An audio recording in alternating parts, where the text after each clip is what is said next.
Baik, Mas Mbak, Assalamualaikum warahmatullahi wabarakatuh.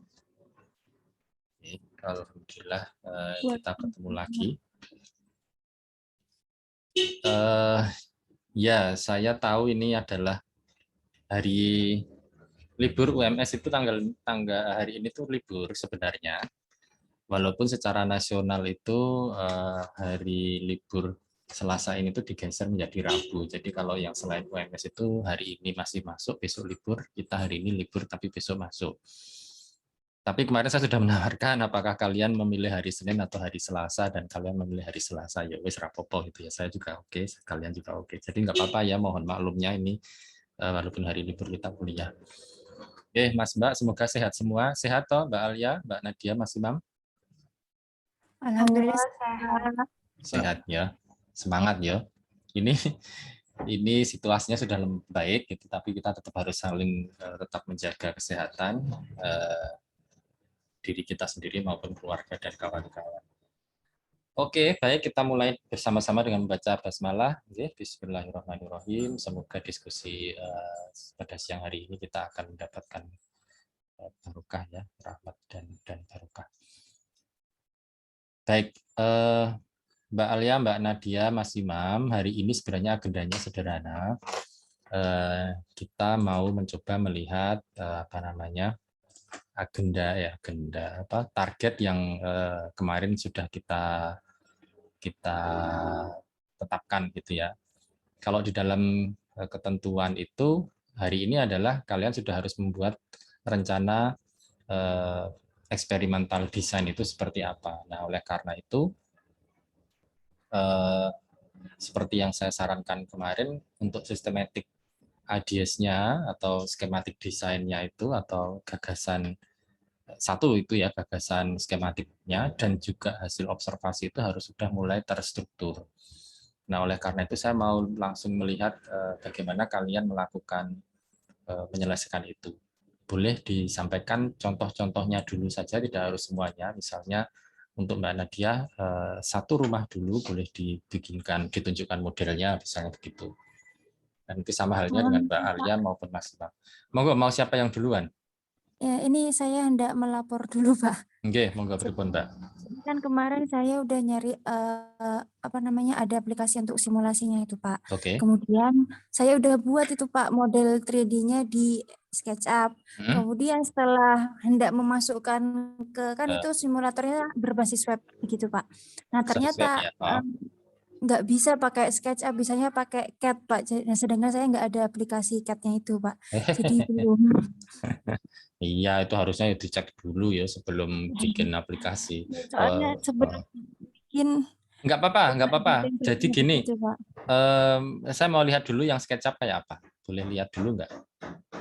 Jadi nanti kita Oke, beli. Pak. Oke. Nah, nanti mungkin teman dulu ini soalnya pakai HP, Pak. oh, oke. Saya Ya, Mbak ya. Alia atau Mas Imam sih, monggo.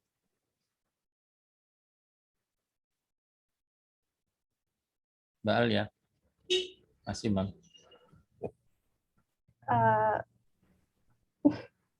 Mbak Alia. Yuk. Tapi untuk saya progresnya masih belum sampai situ, Pak. Saya lagi masih nyari-nyari buat literatur yang bagian implementasinya gitu loh, Pak.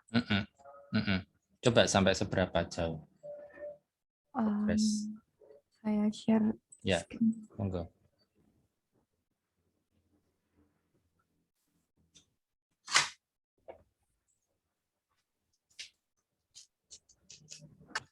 Ini sudah muncul. Oke. Ya. Untuk skemanya saya kan bagi 4, Pak. Yang pertama problem seeking, literature review, implementation, sama simulation. Untuk literatur review-nya udah selesai, tetapi yang implementasinya ini kan saya ingin menampilkan tiga jenis, 3 subbab gitu. Jadi ada dari implementasi dari warna pada masih historical, sama arsitek ternama, sama masih sederhana. Nah, saya lagi sedang mencari-cari tipologi desain gitu Pak. Jadi saya nggak mau hanya kayak menampilkan foto, jadi saya mau isinya itu tentang kayak history di balik kenapa dibangunnya seperti itu kayak gimana. Jadi agak mengambil waktu gitu Pak. Ya. Ya, Jadi masjid masjid historikal ya, satu. Terus yang kedua adalah masjid masjid arsitek ternama itu, oke. Terus yang ketiga adalah masjid sederhana. Oke, terus terus nanti simulasinya rencana saya di dalam kuesioner itu mau nampilin 2 sesi. Yang pertama kesan yang diberikan masjid-masjid yang dari tiga masjid tersebut kayak sama atau enggak dari hasil review saya sama hasil sekelimat kayak mata yang mengisi kuesioner itu sebanding atau tidak. Terus nanti yang kedua itu usulan desain warna masjid.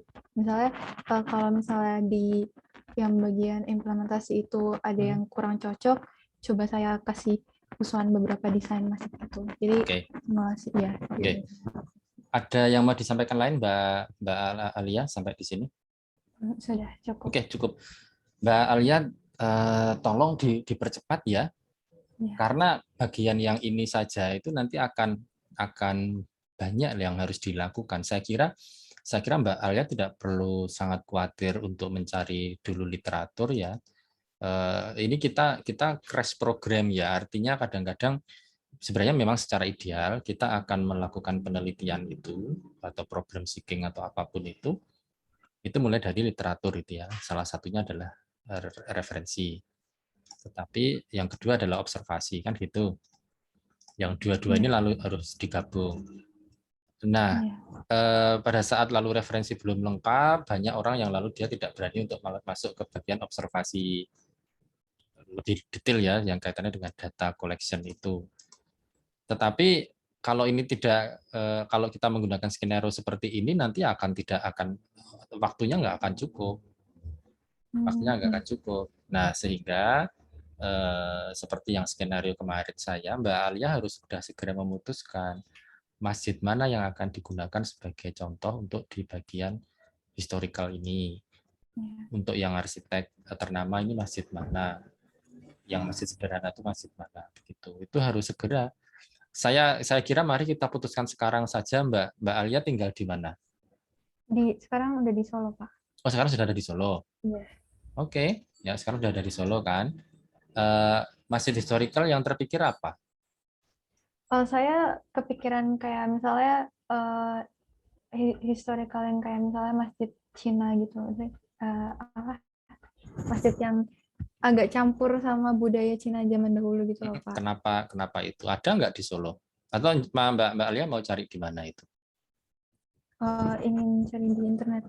Oke, internet. Kenapa kita nggak pakai kasus Solo aja? Maksud saya gitu. Supaya apa? Kamu punya kesempatan untuk datang ke tempat itu. Iya Pak. Barangnya ada, bisa dilihat di internet juga ada, bisa dicari. Itu, saya kira itu aja. Jadi kenapa lalu tadi ada masjid historical yang lalu harus dengan elemen Tionghoa atau Tiongkok gitu? Ya. Karena kan kita nggak ada ini ya, nggak ada. Atau mau seperti itu juga nggak apa-apa sih, tapi kasusnya tidak ada di Solo. Pripun? Kalau misalnya pernah saya kunjungi gimana Pak? Di mana itu coba? Saya pernah mengunjungi di Jakarta? Di Sumatera. Oh, Sumatera. Masjid apa? Masjid apa coba? Masjid apa? Masih ingat nggak? Di Sumateranya di mana? Palembang? Palembang, iya. Di Palembang. Masjid apa? Masjid. Masih ingat nggak? Ayo. Cheng Ho. Masjid Cheng Ho di Palembang. Palembang, iya Pak. Karena gini, kita pada saat mau mencari objek itu kan juga harus menentukan Kira-kira apakah ada sumber yang cukup nggak untuk itu? Ada kok Masjid Al-Islam Muhammad Cengho di Sriwijaya Palembang, ada. Di internet banyak. Nah, cuma interiornya bisa dapat nggak? Iya. Coba ya. Interior. Ini aku baru buka website loh, Mbak. Ada kok interiornya.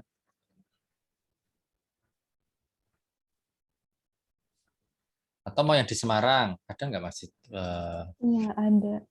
Seingat Semarang? saya yang dulu dari iya kayaknya ada Pak. Semarang ada tuh, di Semarang juga ada. Nah, kamu mau cari yang di Semarang apa yang di Palembang? Kalau yang di Palembang kamu udah pernah. Kalau yang di Semarang kalau harus ke sana dekat.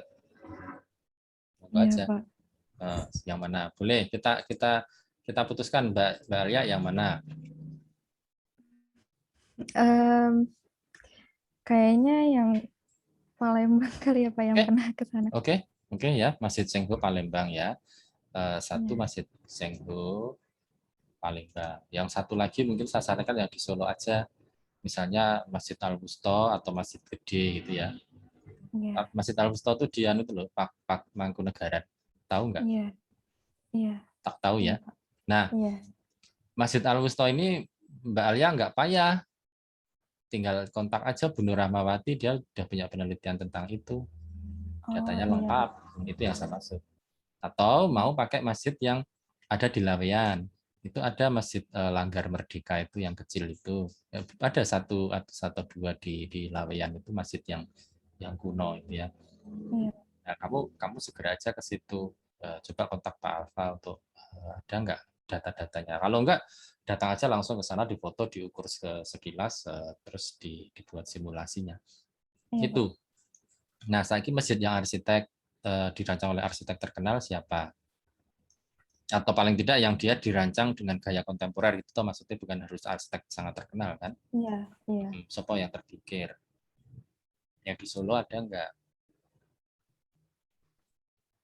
Hmm,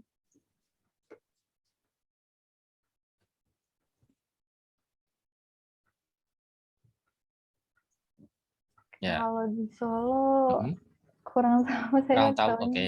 Masjid yang di Solo itu yang di utaranya Manahan itu mungkin Mas Imam atau Mbak Nadia ingat namanya apa, kayak Masjid apa? Kok Fatimah? Masjid apa?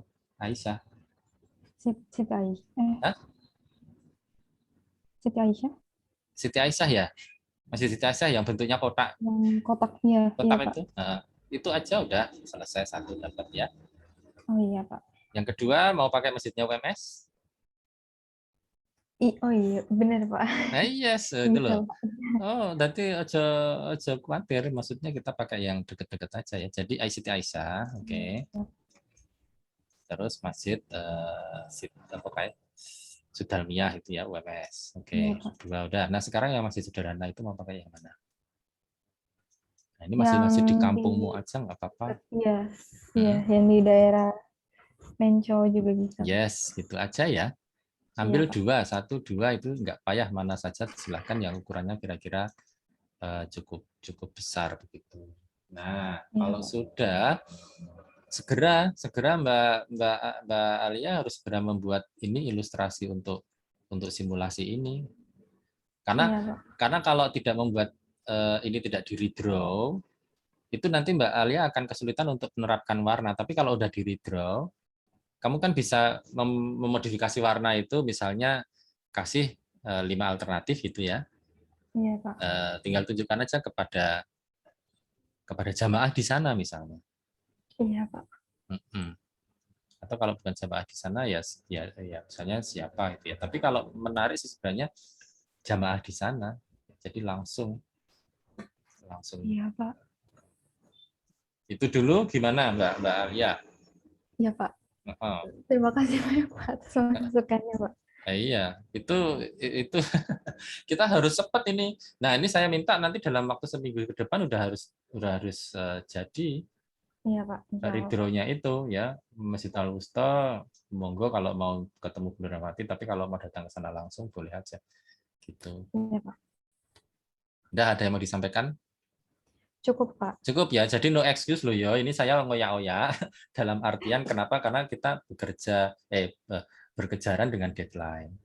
Iya, Pak. Ya, nanti UTS itu akan sudah urusannya sampai ke situ. Kalau desain eksperimental desainnya belum kepegang, nanti Mbak Alia akan tidak bisa merumuskan itu. Iya, Pak. Pekan depan, ya, atau pekan depan kita akan coba mulai menyusun laporan. Karena besok pekan depan itu kita sudah masuk ke pertemuan akhir itu ya. Jadi pekan depan kita akan sudah bicara tentang laporan. Jadi format laporan. Nah, format laporan itu apa? Nah, ini problem seeking, literatur review, ini sudah harus mulai ditulis dalam bentuk teks. Ya, teks atau diagram atau apa itu sehingga nanti akan bisa dibahasakan dalam bentuk artikel atau bahasa yang tertulis yang ini. Satu, yang kedua data sudah harus ada. Data apa ya? Tadi mesin-mesin itu seperti apa, warnanya dianalisis itu. Ya, atau terus yang ketiga adalah kamu udah punya skenario untuk eksperimentalnya.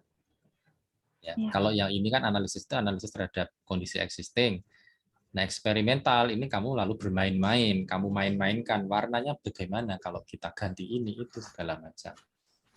Nah, makanya saya sebenarnya sih akan menyarankan pakai saja masjid yang ada di sekitar Solo supaya apa, Mbak Alia nggak payah kalau harus datang ke situ.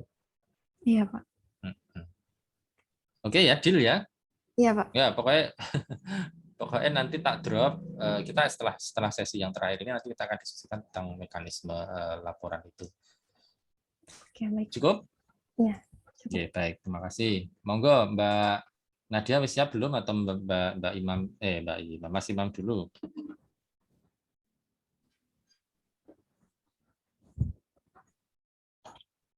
Atau langsung Mas Imam dulu aja, Pak. Oh, Mas Imam. Ya, Mas Imam. Mbak Zida siap-siap ya nanti untuk share progres. Mas Imam piye pripun? Saya coba share screen ya, Pak ya.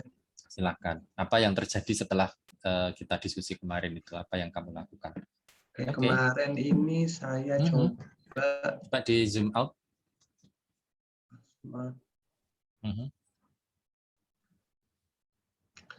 Nah, jadi kemarin saya udah mulai mengklasifikasi public space, Pak. Jadi menurut saya itu public space ada yang komersil sama yang nggak komersil. Nah, ini contohnya yang komersil itu kayak tower space sama share street. Tower space itu apa tuh? Kayak tempat kafe gitu, Pak. Oh, itu komersil itu bukan public space itu nggak masuk. Jadi terus ya. Kemarin itu yang aku tahu dari observasi itu pertama itu kayak ada 3 zona yang bagian luar ini kebanyakan tuh buat orang-orang tua ya, bahkan ada anak-anak juga merokok dan kayak orang lebih aktif ngobrol tuh di luar sini, Pak. Terus yang di bagian luar. Terus habis itu yang di dalam yang kotak besar ini kosong. Itu tuh kayak orang-orang yang notabene buat kerja nugas. Dan lain-lain, bahkan tuh ada sampai nugas sendirian, itu kan kayak di tempat kafe nugas sendirian gitu kayak itu. Terus habis itu yang di bagian sini juga ada buat anak-anak muda. Di sini tuh biasanya mejanya dibuatnya lebih besar-besar juga untuk apa ya? Mungkin untuk memfasilitasi orang yang datang bergerombol banyak gitu, Pak. Jadi mungkin bisa nampung sekitar 2 sampai 6 bagian sini. Tapi menurut kalau yang bagian komersil ini agak monoton, Pak, menurut saya. Ya. Malah saya tertarik itu di bagian namanya tuh public space ruang ketiga. Apa itu? Nah, ruang ketiga itu kemarin saya baru baca referensi itu tentang public space yang diciptain sama masyarakat sekitar. Jadi kayak contohnya jalan, terus lapangan yang itu. Nah, jadi kemarin saya baru nemuin 2 ini, Pak, lapangan jalan aja. Terus saya cari latar belakangnya kenapa public space yang ruang ketiga ini bisa tercipta, karena memang ada perbedaan kayak zona komersil, zona penduduk, sama yang lain itu udah sekarang udah dibedakan banget gitu, Pak. Jadi kayak kontras banget. Yang komersil Jalan Selamat Riyadi, terus yang bagian apa? Misalnya bagian yang penduduk itu di belakang-belakangnya. Jadi kayak mereka itu nggak bisa dapat nggak bisa nyampur ke dalam. Jadi mereka bikin public space sendiri. Oke. Terus habis itu udah mungkin kayak gitu aja, Pak. Oke. Ya. Yang di bawah tulisanmu apa ya? Saya kan pesan kemarin tolong dibikin transkrip gitu ya. Iya, ini Pak. Cuma sedikit. Sebentar.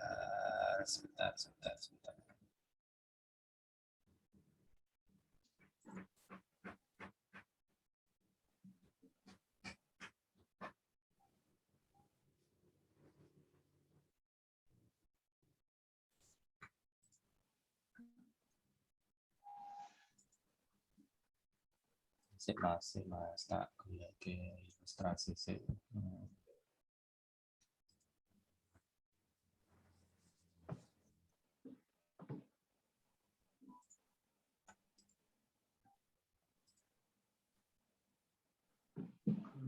Oke. Oh sedikit banget kamu. Ini mesti tok tulis. Kamu pakai rekaman nggak? Pakai, Pak. Tapi pakai emang rekaman. Memang sedikit ya. Iya, kayak dari observasi itu kayak ya gini-gini aja gitu sepanjang waktu. Kayak polanya sama gitu. Orang datang kalau mau nugas bagian sini, orang kalau mau nongkrong bagian sini, kalau rame-rame bagian sini. Jadi kayak. Iya. Ini soalnya kamu pernah nonton film iki Mas Imam? Pernah nonton film detektif? Detektif Conan, film detektif Conan. Di film detektif, kayak detektif Conan itu, dia kan kadang bawa rekaman ya, bawa recorder toh. Terus dia pada saat misalnya ada korban gitu, dia record, atau kalau enggak otopsi jenazah, misalnya ada korban gitu ya. Terus si dokter yang mau otopsi itu dia akan bawa rekaman, terus dia ngomong bahwa oke, gejalanya terbentur kepalanya di sini dan sebagainya. Menurut saya ini kayaknya ini segala macam. Dia ngomongnya itu cukup detail. Pernah lihat seperti itu, Mbak? Oh, iya Pak. Pernah tahu. Nah itu sama, kita pakai metode itu. Jadi Mas Imam menggali eviden yang ada di situ tuh dari bukti fisik itu tuh seperti apa. Sehingga kok saya curiga sebenarnya apa yang kamu sampaikan di sini hanya dalam satu paragraf ini sepertinya terlalu sedikit. Ya memang kayak kesedikitan ya Pak. Kesedikitan. Nah makanya saya khawatir kamu ngomong apa pada saat di rekaman itu. Mungkin kamu sendiri ngomongnya terlalu sedikit gitu ya. Mestinya saya akan bilang pada saat kamu masuk ke ruang pertama kesannya apa dulu gitu ya. Ini memang skill set yang lain gitu ya Mas. Saya mencoba Mas Imam untuk merasakan experience itu. Nah terus masuk ke ruang pertama masuk itu ya, atau sebelum itu di halaman apa yang terjadi ya, disampaikan gitu ya, di situ ada apa segala macam. Terus masuk ke ruang kedua seperti apa segala macam. Dan itu saya yakin sebenarnya ya, untuk satu gedung itu mungkin 1 halaman 2 halaman loh. Kalau kamu ngomongnya itu banyak. Kenapa saya bilang ngomong gitu ya, direkam ngomong? Karena kalau kamu ditulis, kamu nggak sempat. Iya, Pak. Kalau kamu langsung menulis di situ, bawa catatan, saya yakin yang ada di kepalamu dengan yang ada di tanganmu itu akan lalu menjadi tidak sinkron. Kenapa? Karena kamu akan fokus kepada tulisan. Tapi kalau kamu ngomong spontan, apa yang kamu rasakan, lalu terus apa yang kamu rasakan itu kamu gambarkan, itu akan lebih connect gitu ya. Beda kalau kamu nulis tertib kayak paragraf. Menurut saya bla bla bla. Enggak, kita enggak akan bikin laporan itu. Itu nanti ditranskrip, diketik ulang. Jadi saya membayangkan sebenarnya di level ini ya, di level apa namanya? Sekarang ini itu transkripmu tuh mestinya lebih banyak. Ini tuh lebih banyak. Itu catatan saya sih itu yang pertama. Masuk akal mboten Mas Imam? Ya Pak, karena mungkin kemarin kendalanya itu ya benar karena tanpa bekal gitu saya jadi itu tahu dia. apa yang saya harus. Enggak apa-apa. Jadi yang namanya pilot gitu ya, namanya piloting pada saat kita mau observasi ke lapangan, kita mau menyebar kuesioner, kita mau wawancara, kita mau observasi gitu ya. Piloting itu tuh penting. Piloting itu apa sih maksudnya? Kita nyoba, kita ngetes metode mencari data yang kita gunakan itu sebenarnya kita menguasai enggak sih? Terus kita evaluasi setelah itu. Oh, saya kemarin kurang ini, kurang itu segala macam. Nah, untuk begitu setelah itu kita kasih beberapa catatan, kita ke lapangan lagi untuk melakukan the real data collection itu. Itu idealnya begitu. Nah, jadi dalam konteks ini Mas Imam nggak ada masalah sih sebenarnya. Ini kita bilang bahwa ini adalah piloting atau tes gitu ya. Nah, seperti yang dulu saya pernah sampaikan bahwa jangan pernah ke lapangan itu bawa tangan kosong. Ya seperti contoh kamu coba naik Mas ke atas kafe itu ya, bagian kafe itu. Paragrafmu yang awal tadi Mas. Masih Imam. Iya, Pak. Ya, oke, kafe. Nah, kafe ini nggak boleh kamu datang hanya dengan tangan kosong terus ini sudah gambar di sana begitu tuh. Kalau sebenarnya ya sebenarnya bukan boleh tidak boleh ya, tetapi idealnya adalah gambaran sih ini satu site utuh gambar itu secara cermat. Dan bukan hanya itu, kamu kan tadi cerita ya, orang berkerumun, anak-anak merokok, ngobrol bebas, di mana duduknya? Mas Imam. Di mana duduknya? Iya, Pak. Kan nggak Iya kelihatan. sih, nggak digambar juga. Nggak digambar. Iya. Jadi kursinya, furniturnya, bahkan kalau di sini ada dapur itu bagaimana mereka berinteraksi dengan pelanggannya, bahkan kadang-kadang kan ada yang dapurnya itu model sekarang kan sekarang tuh ada yang live cooking gitu ya, modelnya itu. Kalau dulu rumah makan zaman dulu itu kan dapur itu diletakkan di belakang, orang masak itu jangan sampai customer itu lihat kan gitu. Tapi zaman sekarang itu kan banyak yang kafe meracik kopi itu justru di depan customer, bahkan model kursinya adalah kursi bar tinggi itu, lalu mereka duduk di situ sekalian ngobrol dengan si baristanya gitu-gitu kan gitu Thomas. Itu Iya, kan Pak. sebenarnya adalah satu bentuk interaksi ya. You tunjukkan di mana setting dapurnya, di mana si orang itu duduk, di mana si orang itu melayani, bagaimana cara mereka ngobrol. Nah, itu tadi yang saya bilang, ini gue kudu siap. Nah, oke, sekarang misalnya ini terjadi seperti ini, nggak ada masalah, tapi lalu kan ketahuan ya, saya jadi tahu bahwa Mas Imam belum melakukan itu dengan cara yang baik itu ya, atau dengan cara yang tepat. Ya nggak ada masalah itu ya, maksudnya itu kan proses. Paham sih tak maksud ya? Iya, Pak. Bahkan sama halnya dengan tadi yang share street ini di kampus 4. Ini gue kudu ya oke, gambar yang itu ya. Ini kamu harus betul-betul motret ukurannya, nek perlu fix gitu. Terus jualannya itu ada di mana? Di sini apakah itu hanya tikar atau apa ini? Tikar toh? Iya, Pak. Nah, sing dodol nang endi? Yang Di jual depannya jalan sih, Pak. di depan jalannya yang mana? Iya sih. Itu loh Mas. Jadi betul-betul pada saat kita itu ke lapangan itu kita akan membuat itu. Saya kayaknya ada contoh ya. Saya coba carikan tadi ono barangnya ya. Monggo Mas Imam, ada yang mau ditanyakan dulu betul? Gue kayak balik lagi ke awal itu, Pak. Ini kan ruang publik itu ternyata konteksnya luas banget ya, Pak. Yes, kamu harus memberikan batasan toh sekarang. Batasan kalau di batas yang non komersil aja gimana, Pak, kira-kira? Tapi kalau di konsekuensinya, kalau senangkap saya di non komersil itu untuk unsur arsitekturnya itu rendah gitu, Pak. Ya. Sebentar. Terus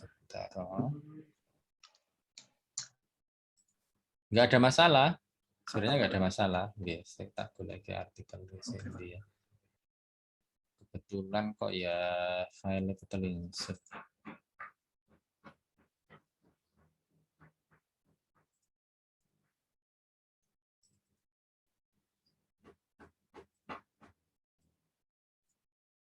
Sik Mas, sabar Mas.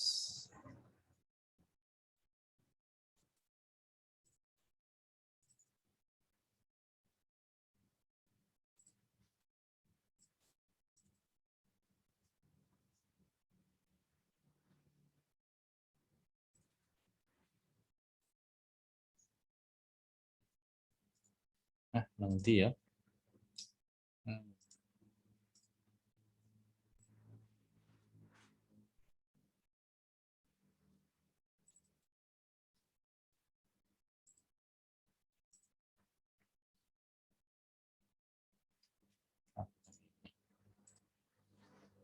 Bla, bla, bla, bla.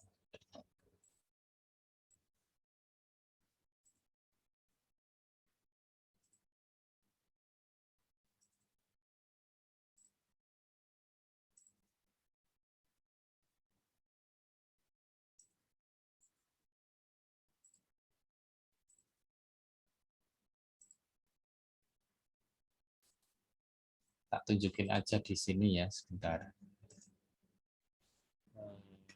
Mas Imam coba stop share screen dulu deh. Ya, Pak.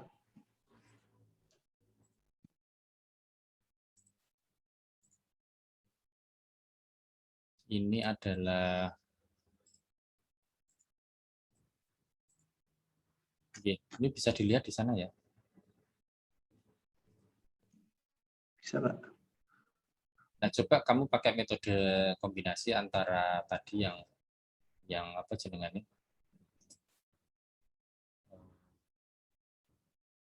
Observasi dengan rekaman tadi dan behavioral map.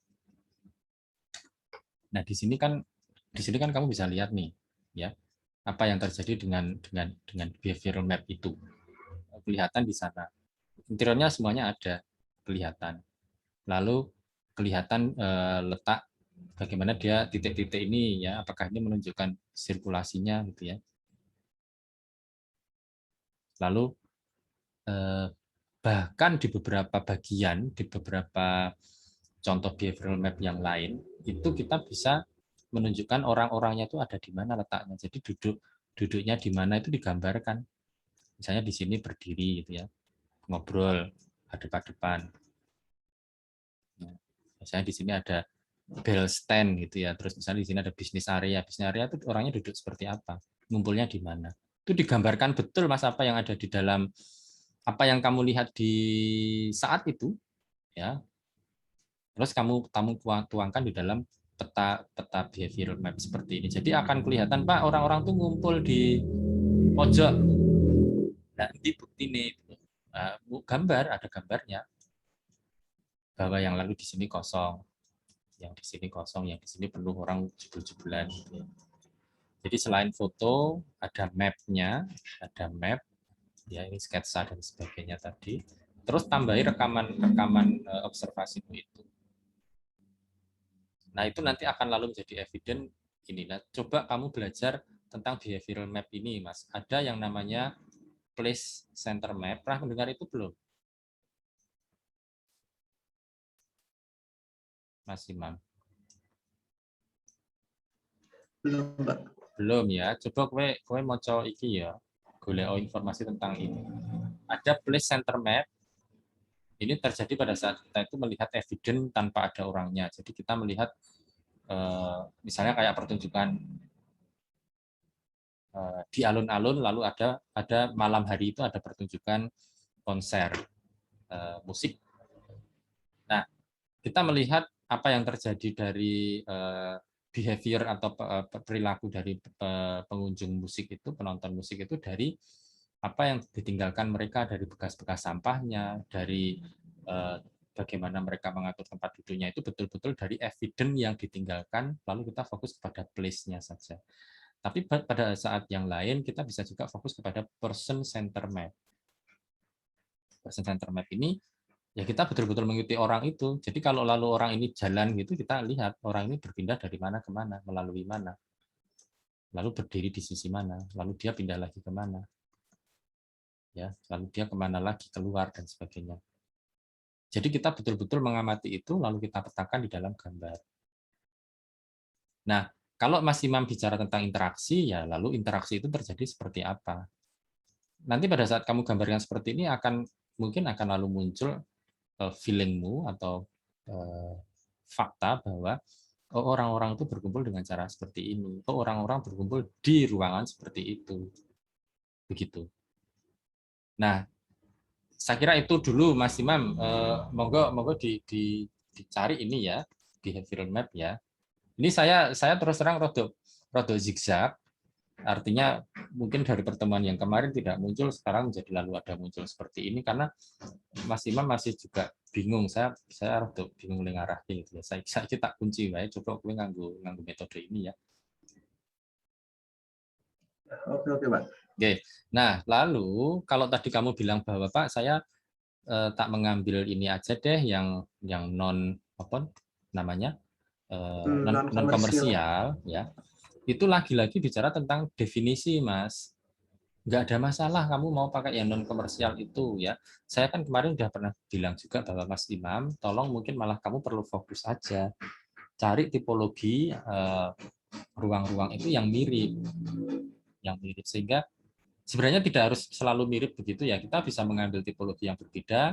Nek gue caranya menganalisis bisa ya. Misalnya antara komersial dengan yang non komersial itu apa bedanya. Tapi kalau kamu mau simple justru malah ya sudah pakai tipologi yang sama. Misalnya apa ya tadi kamu mau bicara tentang jalan, gang. Nah, lalu di mana lagi? Ya. Kalau saya kira Mas batasi aja deh kawasannya. Kamu mau pakai kawasan di mana sih? Supaya kamu lebih tersentral gitu loh pengamatannya. Gue pengen ngendi? Mungkin kalau yang non komersial itu di ini Pak, apa namanya, lapangan Manahan. Enggak, saya bilang bukan itu, tapi kawasan. Kalau lapangan Manahan itu kan hanya satu ya, tapi kamu mau bicara tentang kawasan misalnya di mana, di kampung, di Pabelan, skupnya segitu luas gitu ya. Nek Manahan gue mau duwe siji tok. Terus setelah itu enggak ada pembandingnya. Nah, contoh misalnya apa? Contoh kamu akan menggunakan itu di Kauman atau di Lawean. Nah, itu kan konteksnya kan satu Lawean. Nah, dengan begitu kamu akan bisa mengeksplor ruang interaksi itu terjadi di mana saja di satu kawasan itu luwih stoning nek kowe zigzag ya di Manahan, terus nanti kamu nganu lagi di alun-alun. Ya nggak apa-apa, tapi kamu harus memastikan bahwa levelnya itu adalah sama. Nek ora kowe bingung. Nah, kamu mau pakai metode yang mana? Yang kawasan, yang nomor 1 atau mau yang 2? Jadi di Manahan, lalu di alun-alun, Kidul, lalu di Banjarsari, lalu di mana, di Sriwedari, gitu-gitu. Yang pilih yang ngendi? Kayaknya kawasan nih Pak. Nah, kawasan, oke, kawasan. Nah, sehingga nanti kamu harus menggali informasi isu yang kaitannya dengan kawasan. Kawasan mana yang punya isu multikultural? Karena kamu mau bicara tentang multikultural, toh? Iya, Pak. Nah, oke. Kawasan mana yang bicara tentang multikultural itu secara lebih representatif? Misalnya di mana? Di Kauman, di dekat Pasar Gede. Kan kamu akan ketemu tuh orang-orang Tionghoa, orang-orang Jawa, orang-orang Arab. Ngono. Iya, Pak. Sama akhirnya cukup cerah Pak sekarang. Hah? Iya. Ngono? Setelah banyak pertemuan akhirnya agak cukup cerah sekarang. Iya. Saya terus terang kemarin agak bingung mengarahkan Imam karena saya belum tahu Imam itu mau kemana, dan saya coba lepas itu kok katanya gue bisa bingung meneh gitu ya. Oke, sekarang kita putuskan aja, kamu mau kawasannya di mana? Kawasan Pasar Gede kayaknya Pak. Sekitar Pasar Gede ya, oke ya. Nah di situ kamu akan ketemu Mas banyak ya. Mau komersial non komersial nggak ada masalah, dibatasi aja di sekitar Pasar Gede, misalnya di trotoar, ya. Ini nanti di trotoar, lalu di gang di kampung itu ada toh. Nah terus ada lagi di lapangan kalau ada ya, lapangan atau taman. Misalnya apa, lapangan badminton. Di kampung itu kan ada lapangan badminton, ada lapangan voli, gitu ya. Ada taman kecil, gitu ya. Atau di mana? Nah ini konteks ini coba kamu potret dengan model behavioral map itu. Nanti akan muncul bahwa rupanya masyarakat di sekitar Pasar Gede itu lebih banyak melakukan sosialisasi di mana, di trotoar, dengan cara apa? Kamu tunjukkan, kamu ceritakan, lagi-lagi dengan model tadi loh, dengan eksploratori menggali itu. Kira-kira begitu sudah terbayang Mas Bang? Sudah Pak. Soalnya nek kowe terus di UMS, terus kowe bandingin meneh nang kafe, terus bandingin nang manahan. Kowe bingung toh? Iya. Lingkupnya apa?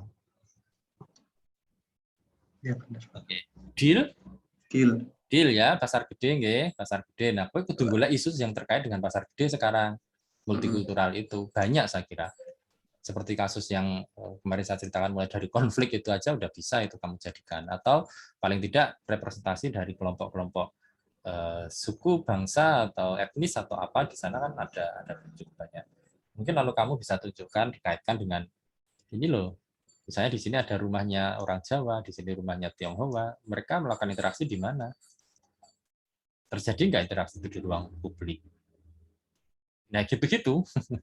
Dan itu ditunjukkan dengan lagi-lagi bukti behavioral map itu. Kalau ada jemuran di sini, gambarkan ada jemuran di mana. Kalau ada tempat sampahnya di sana. Kalau tidak ada tempat sampah, tapi ada sampah ngelambruk, nongkono, ya digambarkan. Ada pohon tumbang, terus berserakan tidak kopen gitu, itu ditunjukkan di situ. Kenapa?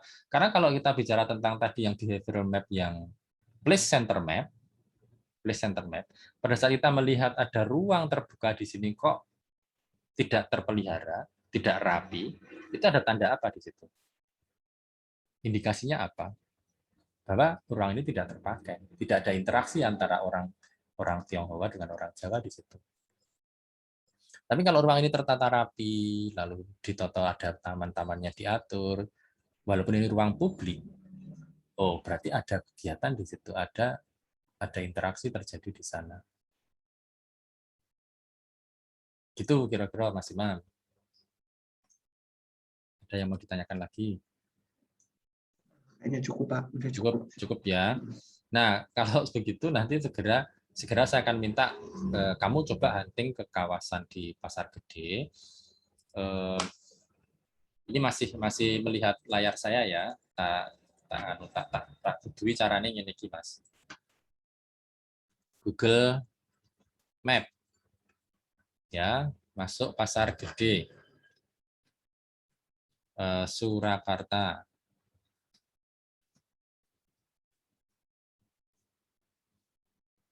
Oke. Oh, lho wis ketok kabeh to. Nih. Iki. Nah, Mas, ini kamu harus batasi dulu wilayahnya di mana. Misalnya kamu mau melakukan mapping itu di wilayah Pasar Gede seberapa, segini gedenya, misalnya. Itu adalah batasan kawasanmu. Bukan lalu berarti kamu harus melakukan itu di semuanya ya, tetapi batasan itu ada di sana. Nah, mengko kan iso tok gawe modelnya bahwa oh ini ada yang di sebelah sini itu seperti apa. Satu. Yang di tengah kampung seperti apa. Ini kan ada ruang-ruang terbuka nih.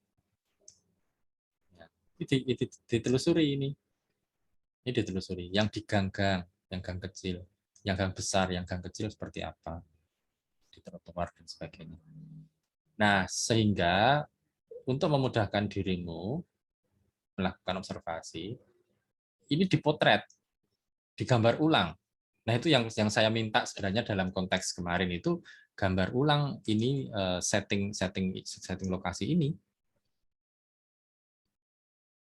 Paham sing tak maksud Thomas? Itu kan wis eneng iki Google Map, kowe rasa nunggu survei, rasa nunggu surat izin dari pemerintah segala macam, langsung berdasarkan dari Google Map ini aja udah digambar ulang selesai.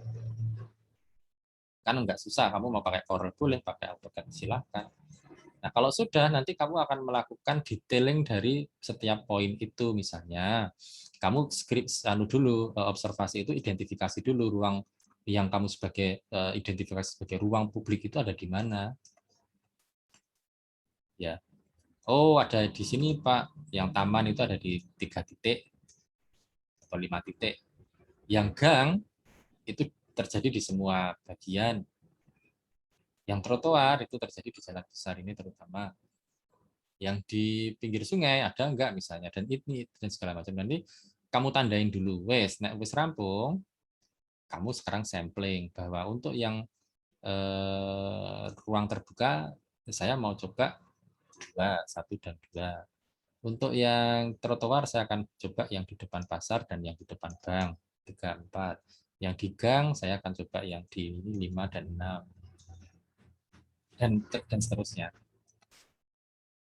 Nah, nanti kalau sudah ini kamu zoom in lagi, kamu sambil ke lapangan, sambil ngecek ini tuh rumahnya siapa, ini tuh rumahnya apa, kayak apa sih arsitekturnya, bagaimana sih setting di sini, apakah ada pohon enggak.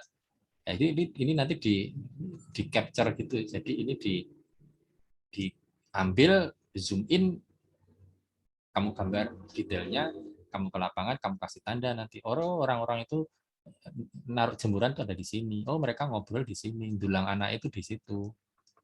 Mereka makan pinggir jalan di situ, gitu ya. Paham sing tak maksud, Thomas? Ya, paham, Pak. Oke. Sudah lebih clear ya, saya kira ini ya. Ya, sudah, Pak, sekarang.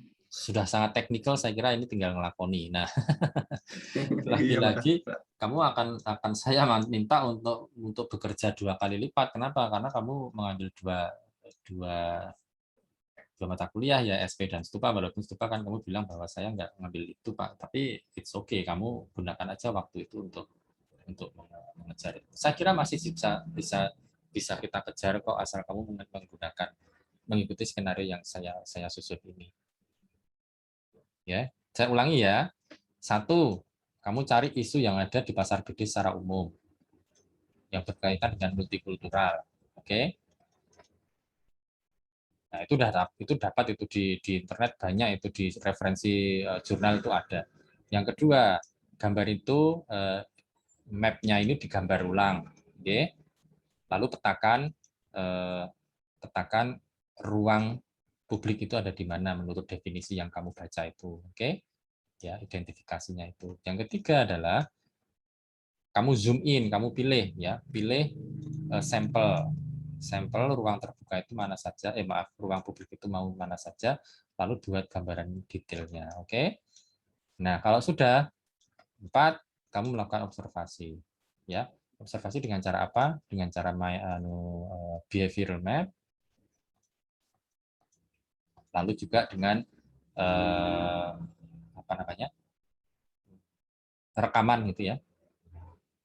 Rekaman. Jadi kamu sambil niti, sambil gambar sketsa di dalam kertasmu yang sudah ada detailnya tadi itu, oh di sini ada ini, gue ngomong aja mau menunggu ya. Oh di sini ada itu gitu ya. Nanti dirapikan lagi di rumah nggak apa-apa, tapi sehingga evidennya itu akan double, akan ada, bisa kan konfirmasi nanti apa yang terjadi di dalam sketsa itu bisa ditunjukkan, apa yang ada di dalam rekaman itu bisa kamu tuliskan, kamu transkrip, lalu kamu analisis. Gitu. Itu dulu. Nanti kalau sudah kelima, nek wis datanya iki ono, mari kita nanti lakukan cara-cara untuk menganalisisnya. Minggu depan kita bisa mulai itu. Oke. Saya minta minggu depan, bahkan tidak minggu depan ini ya, kalau kita kuliah lagi SP, mestinya sudah ada progres ini. Saya membayangkan nanti sekitar hari Sabtu atau Jumat kita kuliah seminar penelitian. Nah, saya ingin sudah ada progres itu. Itu Mas Imam. Oke, Pak. Oke, nggih. Cukup? Oke. Cukup, Pak. Oke, clear ya, sama-sama. Oke, monggo. Mbak Nadia, lanjut. Ini saya stop share dulu ya. Pak. Sebentar. Monggo Mbak Nadia. Setelah ini nanti terakhir Mbak Zida. Oke, lanjut. Izin share screen nggak, Pak? Monggo, monggo. Ini Mbak Nadia masih di Jember ya? Enggak. Oh, oke. Oke, nggak apa-apa. Wong sajane ya kowe iki kuliah nang kono ya ora apa-apa, wong online ya masih bisa. Iya. Ini wis lara betan aku Pak ya. Alah. Monggo, monggo. Tak pikir wis dibuka. Sudah, Pak, ini. Oke. Nanti. SketchUp-nya, Pak. Nah, kemudian ternyata itu harus di-convert. Akhirnya ya sendiri saya pakai aplikasi lagi. Nah, kemudian aplikasinya apa kanune Mbak? CAT belum pindahin ke CAT ya? Belum, ini cuma aplikasi converter aja, Pak. Nah, ternyata hasilnya jelek. Jelek. Nggak apa-apa, Mbak. Sorry, tak potong. Sebenarnya nggak ada masalah ya bentuknya seperti itu. Yang penting adalah dia memenuhi kriteria objek yang ditentukan oleh si software animasi itu, simulator itu. Sebetulnya kalau jenis format aplikasinya sih udah mendukung, cuma pas nyampe sini bisa di create selingkuhannya nggak bisa. Oke. Karena ini jadi sisi-sisinya nggak solid. Oh ya, karena itu berarti kamu harus redraw. Nah, repotnya adalah kalau kamu nggak bisa, repotnya gini. Saya tahu kawan-kawan sekarang lebih suka membuat 3D itu dengan SketchUp, kan gitu. Tidak banyak kawan-kawan yang masih mempunyai skill membuat 3D dengan AutoCAD. Karena apa? Karena setelah Applikom 2 kemarin itu dipegang oleh dosen yang lain itu ya, sekarang 3D itu masuknya ke SketchUp. Pada saat dulu saya ngajar Applikom 1 dan 2, saya nggak mau pakai SketchUp. Kenapa? Mau SketchUp gampang kok tidak diajari. Nah, saya gitu prinsipnya. Nek arep ajar nang sekolahan, ajar sing angel, yang kalau belajar sendiri itu nggak bisa. Nah, waktu itu saya ngotot untuk ngajari anak-anak itu 3D dengan AutoCAD. Lah, iki skill ini menjadi harus kamu siapkan untuk mentransformasi gambar yang ada di SketchUp itu dengan 3D-nya AutoCAD. Lah, gue iso ora? Ya, nanti. Dicoba ya. Cuma ya lupa lagi Pak, karena nggak lama. Lupa lagi. Nggak apa-apa. Kamu project ini sekalian aja menjadi kesempatanmu untuk belajar ulang. Nggak ada masalah. It's okay. Tapi proses itu harus dilakukan. Karena memang kuncinya nang kono toh. Ini kan ada edit CAD mode. Nah, ini tapi sebelum lebih jauh ke sana, Mbak Nadia, saya mau tanya dulu, Mbak Nadia sudah pernah melihat tutorial ini belum? Untuk tutorialnya udah pernah lihat Pak, cuma ya belum spesifik, cuma apa ke aplikasi apa gitu. Jadi saya langsung coba dulu gitu. Tutorialnya lewat apa? YouTube atau melalui file PDF yang kamu baca teorinya gitu? Lewat itu Pak. Jadi kan kalau yang di PDF itu saya aplikasinya tuh beda aplikasi Pak, yang Autodesk Flow Design itu. Flow Design kan harus kemudian saya ternyata ada yang berbasis akan saya rasa itu lebih mudah. Terus setelah YouTube itu ada ada tutorial ya, modelnya udah jadi, ternyata masalah saya modelnya yang nggak support ya, nggak kompatibel. Maksud saya gini, pada saat kamu lalu memutuskan menggunakan ini ya, simulasi namanya SimSkate ya, SimScale ya, apa nama simulasi software simulasinya itu, yaitu SimScale itu. Nah, itu dipastikan bahwa dia itu maunya adalah dengan file CAD, lalu CAD-nya juga yang harus seperti apa, objek tembok, dinding itu harus di-create dengan solid. Supaya apa? Supaya nanti pada saat betul-betul dimasukkan ke sini itu kamu tinggal generate itu. Nah, itu PR-mu sekarang di situ. Ya ora apa-apa dikulik. Nah, kan seperti yang kemarin saya tekankan, coba kamu bikin satu dulu, kamu akan ketahuan nanti kurangnya. Jadi jangan buru-buru semuanya diselesaikan, satu dulu lalu kamu tes. Nah, problemmu ada di sana. Oke, tapi ketemu, jadi ketemu bahwa challenge semua ada di situ. Ngeten? Iya, Pak. Oke. Lanjut ya. Ini berarti pekan depan wis kudu eneng hasilnya ini. Saya sudah mau ada satu hasil yang dari simulasi itu seperti apa. Oke, Pak. Insyaallah, Pak. Ngono ya. Ini luar biasa loh kamu ini, saya salut dengan ini. Oke, nah iki kok nek kowe wis iso iki to, Mbak, kowe enak banget loh. Tugas akhir besok kamu tinggal bikin aja simulasi itu di AutoCAD, terus kamu masukkan di sini, kamu akan bicara tentang penghawaan alami seperti ini, create, spread, ora cocok, dipindah, digeser desainnya, letak jendelanya, ora cocok, diubah desainnya, bentuknya. Lalu ini ketahuan mana yang optimal, mana yang tidak optimal. Jadi nanti tugas akhirmu itu lalu akan sama mengulang sampai yang terjadi di Stupa 7 ini, tapi ini kamu desain brand new design itu ya. Kalau ini kan kamu hanya sekedar memberikan saran kecil-kecil gitu ya.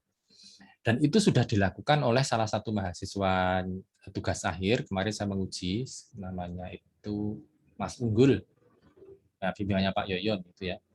Dia melakukan itu. Oh, nggih, Pak. Nggih.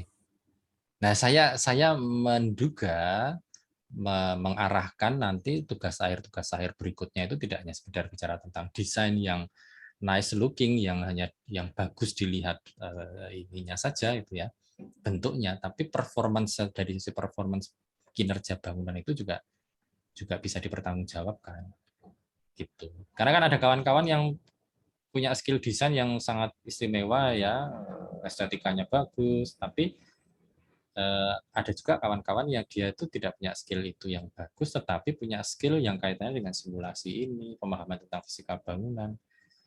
Yang itu pada saat lalu masuk ke tugas akhir, teman-teman yang seperti itu terus tenggelam. Jadi senjatanya nggak digunakan untuk perang. Paham sih tak maksud, toh, Mbak? Nggih, Pak. Nah, toh, nek kowe merasa bahwa ini adalah senjatamu untuk perang, gunakan senjata itu untuk perang gitu ya. Jangan lalu kamu mengambil spesifikasi yang kamu tidak kuasai ya untuk berperang. Ini itu intermezzo saja. Nggih, cukup. Monggo kalau ada yang lain, Mbak Nadia. Oke, good. Oke, pekan depan wis udah yang progres ya. Bahkan tidak pekan depan ya, tapi Jumat atau Sabtu ini wis udah yang progres ya. Pak. Oke, sip. Monggo Mbak Zida lanjut berikutnya.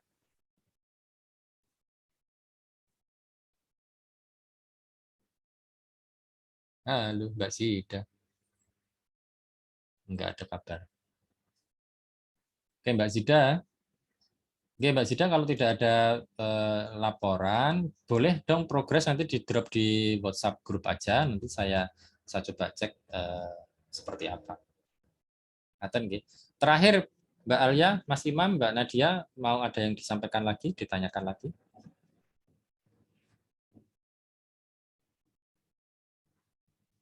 Sepertinya tidak, Pak. Cukup ya, baik. Nah, oh ya Mbak Zida, saya sedang ada di pelatihan. Oke, nggak apa-apa. Mbak Zida nanti tolong, oke, nanti tak recordnya tak share. Bisa bila direview saat di Zoom siang ini dan kemudian saya melihat, oh boleh saja. Filenya sudah dikirim ke saya belum ya? Ada filenya dikirim ke saya aja nggak apa-apa Mbak Zida, tak review dengan Zoom, nanti bisa dilihat di recordnya. Oke, sambil menunggu Mbak Zida merespon, monggo kalau ada yang lain. Oke, saya akan ingatkan, mulai pekan depan kita akan sudah mulai menyusun report. Oke, nah nanti saya akan bikinkan template, paling tidak template sederhana tentang apa saja yang akan harus disiapkan. Jadi saya akan pakai skenario atau struktur yang lazim digunakan untuk menulis artikel ilmiah. Oke. Nah, di situ walaupun nanti barangkali formatnya tidak dalam format artikel ilmiah ya, atau dalam format artikel ilmiah bisa jadi juga ya, tapi nanti saya akan coba siapkan paling tidak di akhir pekan ini itu akan saya share. Nanti pekan depan kita akan sudah mulai, kalian akan sudah mulai memasukkan informasi-informasi yang sekarang berserak-serak itu dalam satu kontainer file report itu. Kira-kira begitu ya. Nah, sehingga nanti dalam 2 pekan ke depan menjelang UTS itu kita sudah akan menghasilkan satu draft report sederhana. Walaupun nanti barangkali belum semua. Contoh misalnya Nadia kan kemarin ada 5 rumah misalnya yang akan dibuat simulasinya. Itu nggak harus semua 5 rumah itu dibuat dulu semua baru masuk ke simulasi, tidak begitu. Satu dulu disimulasi lalu sudah ada hasilnya. Jadi dalam satu siklus penelitian sampai dengan desain itu sudah ada hasil yang bisa ditunjukkan. Nah, nanti kalau itu sudah oke, baru itu metode yang sama digunakan untuk mengamati objek yang lain sampai kelima objek itu semuanya finish gitu ya. Sama halnya nanti dengan imam. Imam kan akan ada misalnya 5 atau berapa, 6 atau 7 atau 8 lokasi ruang publik gitu ya. Ya ruang publik itu nanti akan satu dulu dikaji dari mulai tadi mappingnya ketemu, lalu juga transkripnya ketemu, lalu sudah dianalisis, lalu Mas Imam juga sudah melakukan beberapa modifikasi di sana untuk usulan desain yang berkaitan dengan bagaimana meningkatkan interaksi masyarakat di dalam ruang publik itu. Lalu sudah dicoba, walaupun hanya satu ya, tapi nanti kalau sudah selesai, kita diskusikan di satu report itu, tinggal dimultiplikasi, dicoba, dilakukan di objek-objek yang lain. Sama halnya dengan Mbak Alia, nanti juga satu masjid dulu saja, tapi dari A sampai Z sudah selesai. Gitu nggih? Oke, clear? Cukup? Ya, Pak.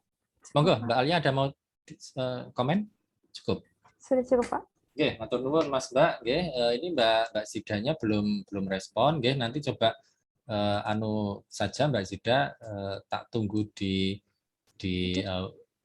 WhatsApp grup aja, nanti ngomong Pak ini filenya seperti ini, nanti saya coba akan review dengan Zoom, lalu saya share reviewnya.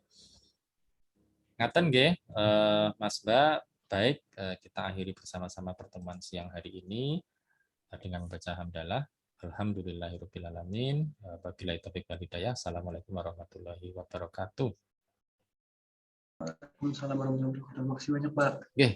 Sorry, tak tunda dulu.